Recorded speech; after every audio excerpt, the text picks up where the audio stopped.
السلام علیکم ورحمۃ اللہ وبرکاتہ۔ ناظرین، امید ہے کہ آپ حضرات سب خیر و عافیت سے ہوں گے۔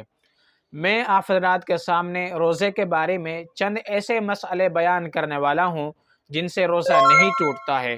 تو چلیے شروع کرتے ہیں۔ چند ایسی صورتیں ہیں جن سے روزہ نہیں ٹوٹتا ہے۔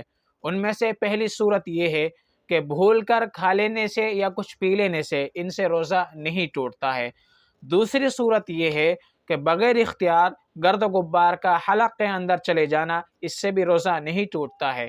یعنی اگر آپ ایسی جگہ پر تھے جہاں پر بہت زیادہ گرد و غبار اڑ رہی تھی اور کچھ گرد آپ کے منہ کے اندر چلی گئی ہے تو اس سے آپ کے روزے پر کوئی اثر نہیں پڑے گا، یعنی روزہ نہیں ٹوٹے گا۔ نمبر 3 پر ہے احتلام کا ہو جانا، کہ سوتے ٹائم احتلام ہو جائے، اب چاہے وہ مرد ہو یا عورت ہو، اس سے بھی روزہ نہیں ٹوٹتا ہے۔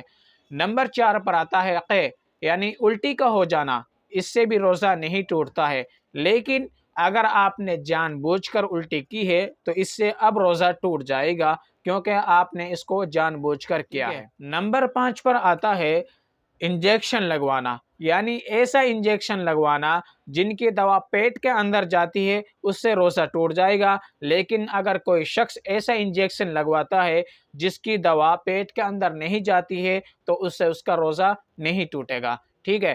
نمبر 6 پر آتا ہے مسواک کرنا، لیکن اس میں تھوڑی احتیاطی برتی جائے۔ جب آپ مسواک کریں تو اس میں تھوڑا احتیاطاً برتنا ضروری ہے، کیونکہ وہ منہ کے اندر چلتی ہے۔ ایسا نہ ہو کہ مسواک کی آڑ میں کچھ بوندیں آپ کے حلق کے اندر چلی جائے جس سے آپ کا روزہ ٹوٹ جائے۔ نمبر 7 پر آتا ہے آنکھ میں دوا ڈالنا یا سرما کا لگانا، تو اس سے بھی روزہ نہیں ٹوٹتا ہے۔ تو یہ چند صورتیں ہیں جن سے روزہ نہیں ٹوٹتا ہے۔ امید ہے کہ آپ کو روزے کے بارے میں چند صورتیں معلوم ہو گئی ہوں گی جن سے روزہ نہیں ٹوٹتا ہے۔ السلام علیکم ورحمۃ اللہ وبرکاتہ۔